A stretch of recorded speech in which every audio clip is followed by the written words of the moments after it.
नमस्कार.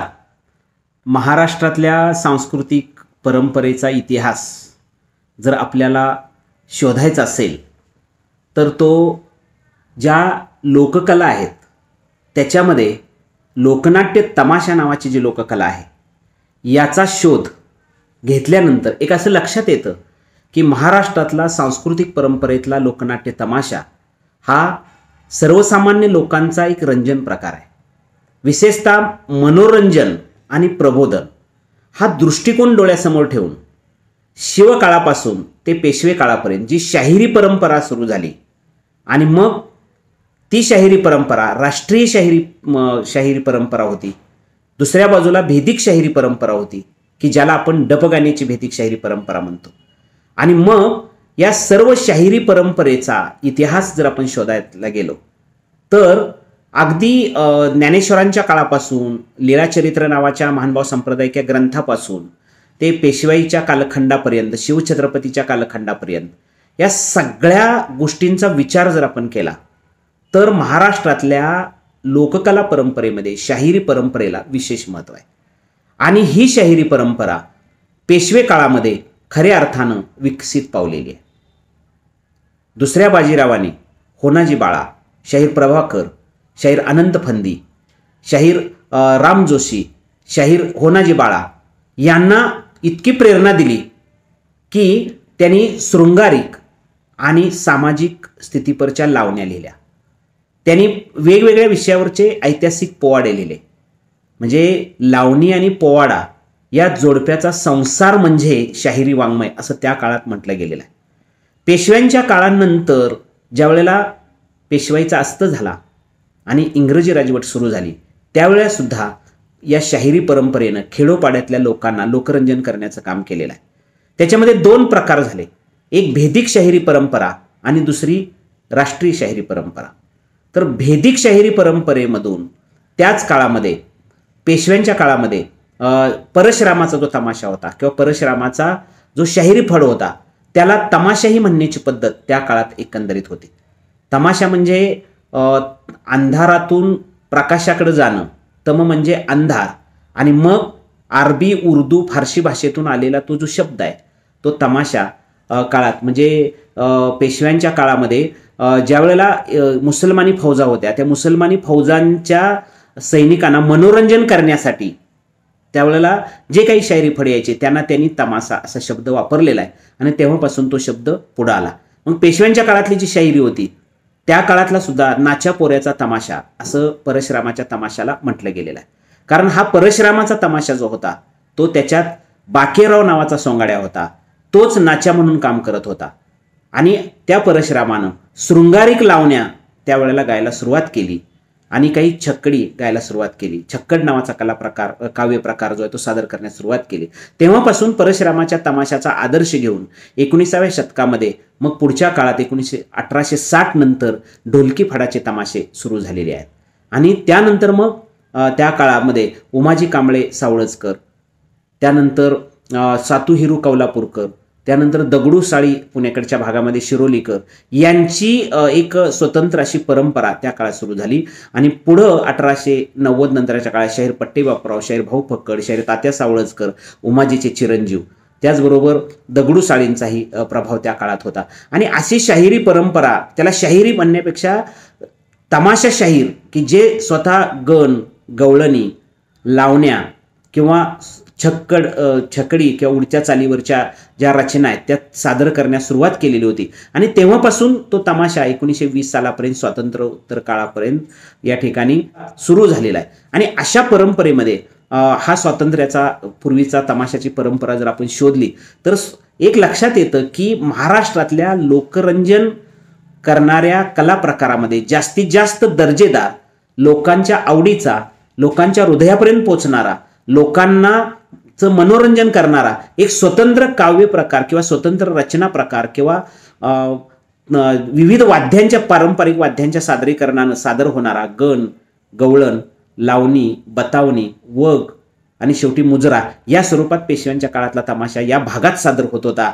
तो साधारणपणे 1905 नंतर तो बदलत गेला आणि मग त्याच्यातली मुजऱ्याची गाणी कमी झाली आणि गण रचणं म्हणजे गणरायाला वंदन करणं, त्यानंतर गवळण नावाचा कथाप्रसंग सादर करून त्याच्यात विविध प्रकारच्या म्हणजे सुरुवातीला हळीची गवळण आहे, त्यानंतर विनवणीची गवळण आहे, त्यानंतर कृष्णाच्या ओळखीची गवळण आहे. या सगळ्या अशा गवळणी वेगळ्या प्रकारातल्या सादर करून महाराष्ट्रातला हा तमाशा स्थिरावलेला आहे. आणि त्या काळामध्ये पठ्ठेबापूरावनी लिहिलेल्या ह्या सगळ्या काव्यरचना महाराष्ट्राभर लोकप्रिय झाल्या. त्यांचा मिठाराणी नावाचा वग जो आहे तो प्रभावी ठरला. त्याच्याच अगोदर एक छेलबटाव लावणी जी आहे, काल्पनिक लावणी उमाजी कांबळे आणि बाबाजी साठे पेडकर यांच्या तमाशामध्ये जी सादर केली जातो ती की जी लावणी बाबाजी साठे यांच्या नावावरती आज या ठिकाणी आम्ही आहे त्यांनी रचलेलं आहे. कारण पेड परिसरातलं वर्णन त्या लावणीमध्ये 37 भागातून ती लावणी सादर केली जाते होती त्यावेळेला. आणि मोहना बटाव हा एक आख्यानपर वग त्यावेळेला सादर केला जात होता. नामदेव हटकरांनी 1975 साली मराठीचे लोकनाट्य तमाशा कला आणि साहित्य हे जे पुस्तक लिहिलेलं आहे त्याच्यामध्ये त्यांनी मोहना बटावला मराठी तमाशातला पहिला वग असं म्हटलेलं आहे. आणि उमाजी कांबळे आणि बाबाजी साठे पेडकर यांचा लोकनाट्य तमाशा हा महाराष्ट्रातला पहिला लोकनाट्य तमाशा असं त्यांनी विधान केलेलं आहे. तर या पद्धतीनं स्वातंत्र्यपूर्व काळामध्ये पूर्व काळातला तमाशा स्थिरावलेला होता. साधारणपणे 1935 पर्यंत पठ्ठेबापूरावांचा, भाऊ फक्कडांचा, दगडूशाळी शिरोलेकरांचा यांचा कालखंड होता. स्वातंत्र्यानंतर मात्र तमाशाचं रूप बदललं आणि तमाशामध्ये सादरीकरण करणारे, रचना करणाऱ्या शाहिरांची परंपरा कमी झाली. गण रचणाऱ्या किंवा गवळणी तयार रचणाऱ्या किंवा लावण्या रचणाऱ्या ही शाहिरांची, तमाशगिरांची सरदाराची परंपरा जी आहे ती कमी झाली. आणि मग स्वातंत्र्यानंतर अवजड वाहनांच्या साह्यानं किंवा पारावरचे तमाशे, जुन्याच शाहिरांच्या रचना सादर करून मराठी तमाशा टिकवण्याचं काम त्या काळामध्ये एकंदरीत स्वातंत्र्यानंतर झालेलं आहे. आपण हा सगळा तमाशाचा इतिहास समजून घेण्याच्या पाठीमागचा उद्देश एकंदरीत असा आहे की महाराष्ट्रामध्ये सध्या तमाशाला एक स्वतंत्र ऊर्जित अवस्था प्राप्त होते. त्याचं कारण असं आहे की 1960 नंतर मराठी लोकनाट्य तमाशामध्ये संगीतकार किंवा ज्यांना आपण संगीत रत्न ज्यांना असं म्हणतो की ज्यांनी तमाशामध्ये स्वतंत्र आपलं स्वतःचं संगीत वापरलं ते संगीत रत्न दत्ता महाडिक पुणेकर. दत्ता महाडिक पुणेकर यांचा कालखंड साधारणपणे 1950 नंतर सुरू होतो. म्हणजे तसं पाहिलं तर त्यांचा जन्म 1928 साली झाला. असं स्वातंत्र्यानंतरचा मराठी तमाशा आणि आजच्या तमाशाचं स्वरूप हे ज्यावेळेला आपण समजून घेतो त्यावेळेला गेल्या 70 वर्षामध्ये मराठी तमाशाचं स्वरूप पूर्णपणे बदललेलं आहे. पण स्वातंत्र्योत्तर मराठी तमाशामध्ये आपल्या स्वतःच्या नावाचा एक वेगळा अलौकिक आविष्कार किंवा स्वतःच्या नावाचा एक वेगळा अलौकिकत्व ज्यांनी प्राप्त केलेला आहे असे संगीतरत्न दत्ता महाडिक पुणेकर. त्यांचा कालखंड स्वातंत्र्यानंतर 1950 नंतरच सुरू होतो. मराठी तमाशा परंपरेमध्ये एक फडमालक म्हणून किंवा स्वतःचं संगीत तमाशा परंपरेतल्या सगळ्या रचना प्रकारांना देऊन मराठी तमाशामध्ये आपलं स्वतःचं एक वेगळं अस्तित्व त्यांनी निर्माण केलेलं आहे. 1964च्या अगोदर ते विविध तमाशा फडातून जरी काम करत असले, कलावंत म्हणून त्यांचं नाव जरी गाजत असलं तरी 1964 ते 1999 या कालखंडामध्ये एक ताकदीचा तमाशा फड चालवण्याचं काम संगीतरत्न दत्ता महाडिक पुणेकर यांनी केलेलं आहे. मग त्यांच्या जोडीनं 1964ला त्यांच्या जोडीला चंद्रकांत ढवळपुरीकर होते वगैरे सम्राट. जवळजवळ 82 सालापर्यंत त्यांची साथ होती. 82 नंतर विनोद सम्राट गुलाब बोरगावकर यांच्याबरोबर आपला स्वतःचा तमाशा पण त्यांनी उभा केलेला आहे. त्यानंतर 18 जानेवारी 1984ला गुलाब बोरगावकरांचं निधन झाल्यानंतर संगीतरत्न दत्ता महाडिक पुणेकर यांनी 99 सालापर्यंत आपला स्वतःच्या नावावरचा आणि गुलाब बोरगावकर यांच्या नावानंही या ठिकाणी आपला स्वतःच्या ताकदीवरचा एक तमाशा फड चालवलेला आहे. त्या संगीतरत्न दत्ता महाडिक पुणेकरांचं जीवनचरित्र वेगवेगळ्या लेखकांनी आपल्या स्वतःच्या पद्धतीनं खूप सुंदररित्या आजपर्यंत मांडलेलं आहे. पण आत्ता संगीतरत्न दत्ता महाडिक पुणेकर यांचं जीवनचरित्र संगीतरत्न नावाच्या पुस्तकातून पुढे येत आहे. आणि मी स्वतः डॉक्टर संपतराव पार्लेकर, तमाशा कलावंतामध्ये ज्येष्ठ तमाशा अभ्यासक आणि कलावंत मुरलीधर शिंदे बोरगावकर या दोघांनी आम्ही हे चरित्र पुढं आणलेलं आहे. त्याचं निमित्त आणि कारण असं आहे की महाराष्ट्रामध्ये सध्या तमाशाला स्वतंत्र अशी ऊर्जित अवस्था प्राप्त करून देण्याचं काम पुणे जिल्ह्यातल्या जुन्नर तालुक्यातील वसंतराव जगताप अण्णा, त्यानंतर त्यांचे सर्व सहकारी साई कृपा चॅरिटेबल ट्रस्ट यांनी स्थापन करून त्या माध्यमातून या ठिकाणी गेल्या 10 वर्षापासून लोकनाट्य तमाशा आणि लावणी महोत्सव घेतात. त्या लावणी महोत्सवामध्ये किंवा त्या तमाशा महोत्सवामध्ये महाराष्ट्रातल्या अनेक नामांकित तमाशा फडांना निमंत्रित करतात. त्यांचं सादरीकरण करून घेतलं जातं.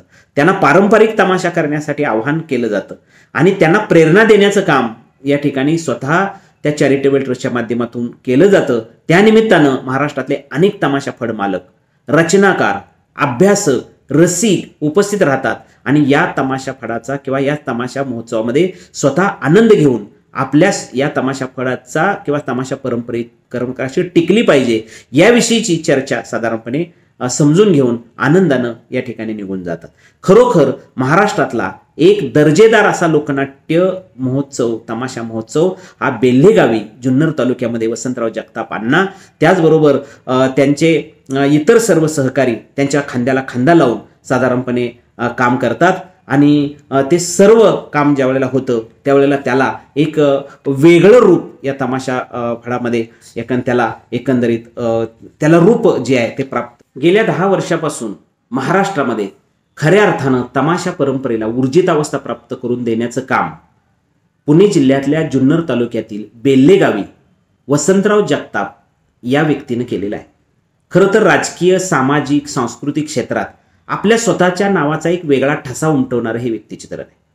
वसंतराव जगताप अण्णा म्हणजे संगीतरत्न दत्ता महाडिक पुणेकर यांचं वास्तव्य त्या बेल्हे गावामध्ये 1982 सालापर्यंत होतं असं सांगतात. त्यावेळेला तिथं स्वतः त्या सोसायटीच्या माडीवर त्यांच्या तमाशाची रिहर्सल चालू राहायची किंवा तालमी चालू राहायच्या. तेव्हा तिथंच एक टेलर काम करणारे व्यक्ती होती आणि त्यांच्या तमाशा फडातल्या कलाकारांचे ड्रेस किंवा इतर काही पडदे शिवून देण्याचं काम ते टेलर करत होते. त्यांचं नाव होतं वसंतराव जगतापांना. वसंतराव जगतापांना खऱ्या अर्थानं त्यावेळेला कलेवरती प्रेम करणारे एक व्यक्तिमत्व म्हणून विचारात घेतलं गेलं. त्याचं कारण असं की संगीतरत्न दत्ता महाडिक पुणेकर यांची गाणी त्यांना खूप आवडत होती. त्यांना थोडं गायलाही आवडत होतं आणि मग दत्ता महाडिकांना यांच्या सहवासात राहून त्यांच्या विचारांना प्रेरणा देऊ म्हणजे त्यांच्या विचारांची प्रेरणा घेऊन आपल्या स्वतःच्या जीवनाची वाटचाल करण्यास त्यांनी सुरुवात केली.